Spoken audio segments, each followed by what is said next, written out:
সার্জিসদের টাকার কথা বলছেন, এই টাকাটা আমরা বিকেএমই থেকে সিদ্ধান্ত ছিল প্রধান উপদেষ্টার তহবিলে আমরা এটা দিব চিকিৎসার জন্য, কিন্তু প্রধান উপদেষ্টা তখনও টাকাটা নেওয়ার পরিবেশ তৈরি হয়নি। এর মধ্যে তারা আমাদেরকে রিকোয়েস্ট করলেন যে আমাদের এই এই ছেলে মেয়েদেরকে চিকিৎসার জন্য আমাদের সহযোগিতা করেন। আমরা ডেকে নিয়ে আমরা টাকাটা দিছি, আমরা অপরাধ করিনি। আমি সরি আপনাদের সাথে এতক্ষণ যে নানা তর্ক বিতর্ক হয়েছে, হতেই পারে, বাট আমি মনে করি পাটোয়ারি সাহেব যেভাবে কথা বলেছেন এটা আমাদেরকে আমাদের মান সম্মান আত্মসম্মানে আঘাত করে।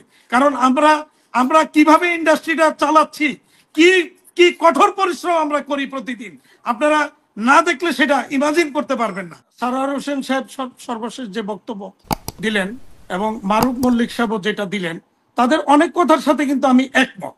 কিন্তু কিছু কিছু জায়গায় যেমন মারুফ মল্লিক সাহেব যেটা বললেন যে বিলু স্ট্যান্ডার্ডে গার্মেন্টস গুলি শ্রমিকদেরকে কাজ করায়, আমি বিনীতভাবে আপনাদেরকে একটু অনুরোধ করব, আপনাদের তিনজনকেই একটু আপনারা মনে হয়। এক মিনিট হাতিম ভাই, আমি একটু কারেকশন করি। আমি বলি নাই যে গার্মেন্টস এর বিলো স্ট্যান্ডার্ডে কাজ করায়। আমি যেটা বলেছি তাদেরকে যে বেতন ভাতা দেওয়া হয়, তারা যেই ধরনের জীবন যাপন করে এই এই স্লাম এরিয়াতে, তাদের জীবনটা খুব বিলো স্ট্যান্ডার্ডের, ইয়েস, ওকে, ফ্যাক্টরিতে না। না না ঠিক আছে, আমি আমি আপনার এইটারই উত্তরটা একটু দিচ্ছি, বুঝিয়ে দিচ্ছি। বাংলাদেশে 44 সেক্টর আছে সরকারের গেজেটভুক্ত, এবং এই 44 সেক্টরের মধ্যে সর্বোচ্চ বেতন মানে গেজেটভুক্ত বেতন পায় ওই ইয়ের মধ্যে আপনার স্টিল রোলিং মিলস আর হলো জাহাজ ভাঙ্গা, এই দুইটা ইন্ডাস্ট্রিতে বেতন বেশি পায়। কারণ ওই স্টিল রোল মিলিং এর মধ্যে আপনারা জানেন যে আগুনের মধ্যে তারা কাজ করতে হয়। এরপরে যদি, এবং সেখানে শ্রমিক কিন্তু খুব বেশি না। এরপরে হচ্ছে গার্মেন্ট সেক্টরের সর্বোচ্চ বেতন, বাকি সকল সেক্টরেই কিন্তু এর চেয়ে কম বেতন। আপনার নিশ্চয় মনে আছে গত কিছুদিন আগে, বছর খানেক আগেও 25,000 টাকা বেতন করার জন্য দাবি উঠছিল।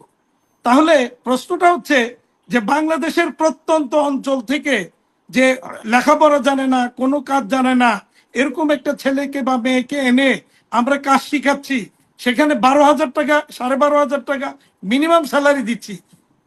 আমরা যদি না আনতাম, এই এই ছেলেটা মেয়েটা কি বাংলাদেশের কোনো জায়গায় গিয়ে 12,500 টাকা বেতন পাইতো? বা অন্য সেক্টরে যারা এখনো কাজ করছে তারা কিন্তু, যেমন ধরেন টেক্সটাইলে কিন্তু 10,000 টাকা সর্বোচ্চ বেতন। তাহলে ইভেন বাংলাদেশের রুরাল এরিয়াতে আরো যারা আছে তাদের কিন্তু এতটুকু ইনকামও নাই। তারপরে আমাদের এখানে কিন্তু এতটুকু হচ্ছে। বাংলাদেশের আর্থ সামাজিক প্রেক্ষাপটে এটা কিন্তু অত্যন্ত ভালো বেতন। হ্যাঁ, আপনি বলতে পারেন ইউরোপ বা আমেরিকার স্ট্যান্ডার্ডে এই বেতনটা সাফিসিয়েন্ট না, বাট আপনাকে চিন্তা করতে হবে বাংলাদেশের আর্থ সামাজিক স্ট্যান্ডার্ডে। এবার আসেন যে আপনার যে ওই যে আপনারা সবাই বলছেন যে অর্থ পাচারটা আসলে এটা কিছু কিছু দুর্বৃত্ত তো আছেই, এটা সব জায়গাতেই কিছু কিছু দুর্বৃত্ত থাকে, কিন্তু ইন জেনারেল যদি বলেন আমি সেটাকে কোনোভাবেই আমি এটাকে প্রতিবাদ করব। কারণ আমি 38 বছর এই সেক্টরে আছি। 38 বছরে আমি জানি আমি কিভাবে এই সেক্টরটাকে এই পর্যন্ত নিয়ে আসছি। এখানে আপনারা আরো কিছু কথা বলছেন যে আগের সরকারকে এই সরকার বারবার দরকার, এই কথা আমি বলেছি, আমি চ্যালেঞ্জ করলাম এই ধরনের কোনো বক্তব্য আপনারা দেখাতে পারবেন না। গত সরকারের শেষ সময়ে 21শে জুলাই যেদিন আমাদেরকে ডাকা হলো, সেদিন সকলের বক্তব্যের মধ্যে আমার কিন্তু সেখানে বক্তব্য দেওয়ার কথা না, কারণ আমি প্রেসিডেন্ট ছিলাম না, ছিল সেলিম ওসমান। কিন্তু সেদিন স্পষ্টত বলা হয়েছে যে সেলিম ওসমান সরকারের নিজস্ব লোক, তাকে বক্তব্য না দিয়ে আমাকে ডাকা হয়েছে, কারণ আমি সরকারের লোক না। এবং সেদিন যদি আপনাদের মনে থাকে, আমি এবং সৈয়দ নাসিম মঞ্জুর দুইজনই সেদিন স্রোতের বিপক্ষে শুধু আমার সেক্টরের স্বার্থে আমি কথা বলেছি। তার আগে একটু বলেছি যে আমরা সরকারের সাথে আছি, হ্যাঁ, সরকারের সাথে। আপনাকে পরিচয় করিয়ে দিতে গিয়ে সালমান এফ রহমান বলেছে যে হাতেম বিএনপির লোক, কিন্তু আমাদের কথা শুনে। হ্যাঁ, হ্যাঁ, তো আমি বিএনপিরও লোক না, আমার জীবনে কোনোদিন আমি কোনো রাজনৈতিক দলের সাথে সম্পৃক্ত ছিলাম না, এটা একবার নিশ্চিত করতে পারি আপনাদেরকে। এবং সরকারের কাছে আমার আমার আমলনামা কিন্তু আছে, সরকার জানে আমি কি, আমার জনগণ জানে, আমার সেক্টরের লোকজন জানে। যার কারণে এবং আরো একটু বলি আপনাকে, সেদিন 3রা মানে 5 তারিখ পতনের আগে 2 তারিখ আপনাদের নিশ্চয়ই মনে আছে, পোশাক শিল্পের 48 জন তরুণ উদ্যোক্তা আন্দোলনকারীদের পক্ষে স্টেটমেন্ট দিয়া, পত্রিকা বিবৃতি দিয়া দাঁড়িয়েছিল। সেই বক্তব্যটা যারা দিয়েছিল তার মধ্যে দেখেন 5 নম্বরে আমার কোম্পানির নামটা আছে, এখনো আপনারা দেখতে পারেন।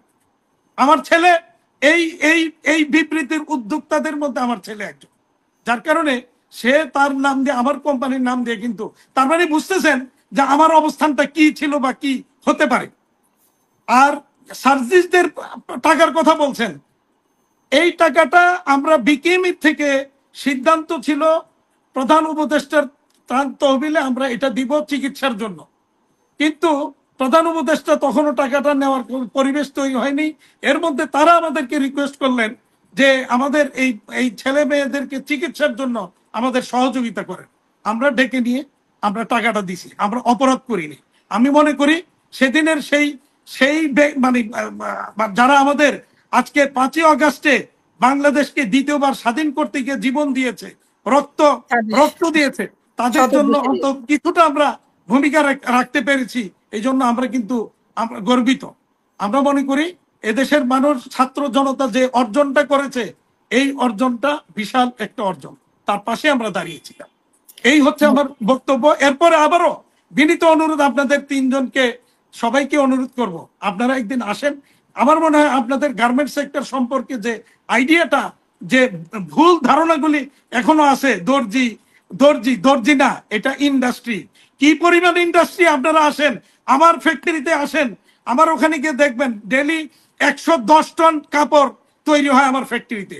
আপনারা বলছেন তো আমরা কাপড় তৈরি করি না, ডেলি 110 টন কাপড় তৈরি করার মানে ক্যাপাসিটি আমার ফ্যাক্টরিতে আছে। এরকম বহু ইন্ডাস্ট্রি বাংলাদেশে আছে যে আমাদের গ্রুপ যদি চিন্তা করেন, যে হল গ্রুপে কয়েকশো টন ফ্যাব্রিক্স আমাদের উৎপন্ন হয়, সকল প্রকার অ্যাক্সেসরিজ আমাদের এখানে উৎপাদন হয়, আমরা বিদেশ থেকে আমদানি করতে হয় না আমাদেরকে। আসেন, আপনাদের আসলে এখনো 30 বছর আগের ধারণাটা রয়ে গেছে। আর সারোয়ার সাহেব যেটা সর্বশেষ বললেন যে ঢাকা শহরে কেন গার্মেন্টস থাকবে, হ্যাঁ অবশ্যই ঢাকা শহরে আর গার্মেন্টস থাকার কোনো পরিস্থিতি পরিবেশ নাই, কোনো অবস্থাতেই পারমিশন দেওয়া উচিত না। আর ঢাকা, বাট একসময় কিন্তু ঢাকা শহরেই শুরু হয়েছিল, মানুষের বাসা বাড়িতে ছোট্ট করে শুরু হয়েছিল, সেখান থেকে আজকে ইন্ডাস্ট্রি বড় হয়েছে, শহরের বাইরে গিয়েছে, গাজীপুর বা নারায়ণগঞ্জ বিভিন্ন অঞ্চলে বড় বড় জায়গা নিয়ে বড় বড় বা আকার ইন্ডাস্ট্রি হয়েছে।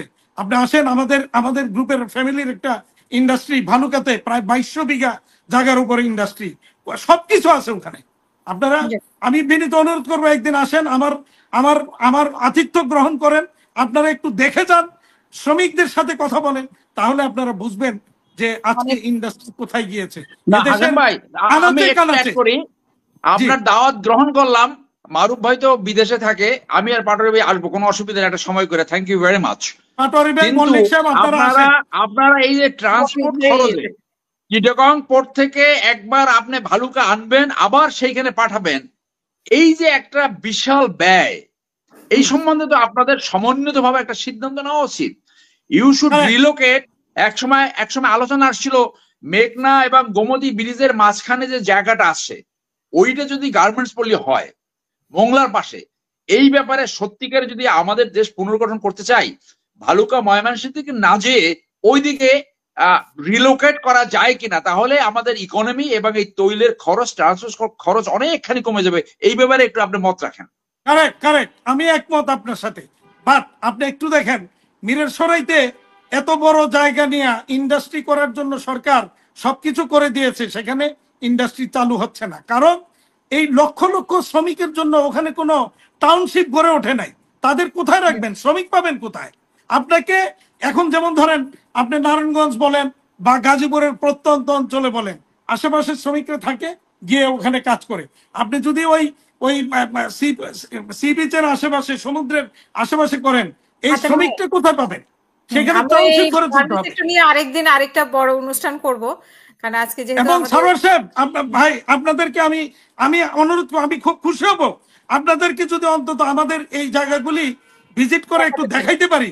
আপনারা দেখলে আপনাদের ধারণা, আমি একদম নিশ্চিত করে বলি যে আপনাদের যে মধ্যে যে ধারণা কিছুটা হলেও পরিবর্তন হবে আমি বিশ্বাস করি। আপনারা আসেন, পাটোয়ারি সাহেব আসেন।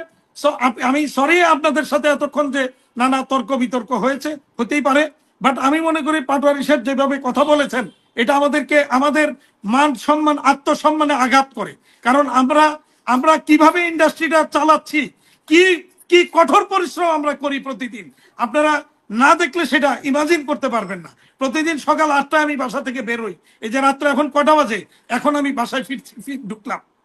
সারাদিন কিন্তু পরিশ্রম করি আমরা, কি পরিমাণ পরিশ্রম করি আপনারা গেলে সেখানে দেখবেন। বিনীত অনুরোধ থাকলো আপনারা আসেন, আমি অন্তত আপনাদের যে ভুল ধারণাটা একটু পরিবর্তন করে দিতে চাই।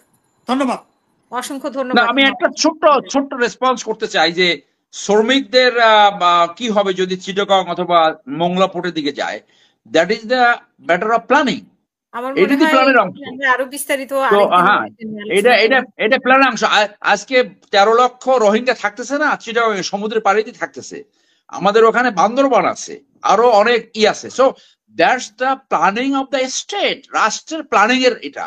সেখানে শ্রমিকদের থাকার ডরমেটরি হবে, সেনাবাহিনীতে আপনার ইউনিভার্সিটিতে ডরমেটরি থাকে, সেনাবাহিনীতে যেরকম ব্যারাক থাকে, সেখানে এটা তো স্কুল বিষয় হবে, আলোচনার কলেজ বিষয়, হবে, আপনি বিশ্ববিদ্যালয় হবে, আমাদের সবার ভাই। পরিপূর্ণ ব্যবস্থার ভিতরে সেটা আসবে। জি বলেন। না, এইটা ঠিক নিয়ে বলছেন। এইগুলো নিয়ে এক মিনিট আমি একটু বলি। আপনারা দেখেন আজকে গ্রামের প্রত্যন্ত অঞ্চল পর্যন্ত গাজীপুর, সাভার, আশুলিয়া, নারায়ণগঞ্জ, এইসব জায়গাগুলি যদি আপনারা দেখেন যে এই যে টোটাল গ্রাম অঞ্চলের যে সার্কুলার ইকোনমিটা এই গার্মেন্টস সেক্টরকে কেন্দ্র করে, দোকানপাট, মার্কেট, বাড়িঘরে ভাড়া দিয়ে মানুষের ইনকাম জেনারেট হচ্ছে।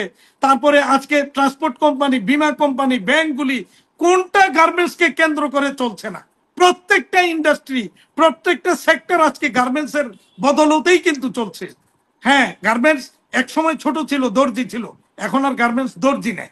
আপনারা আসেন দেখলেই বুঝবেন যে গার্মেন্টস আর এখন দর্জি না, গার্মেন্টস একটা ইন্ডাস্ট্রি, বহু কিছু হয়েছে। ধন্যবাদ আপনাদের সবাইকে।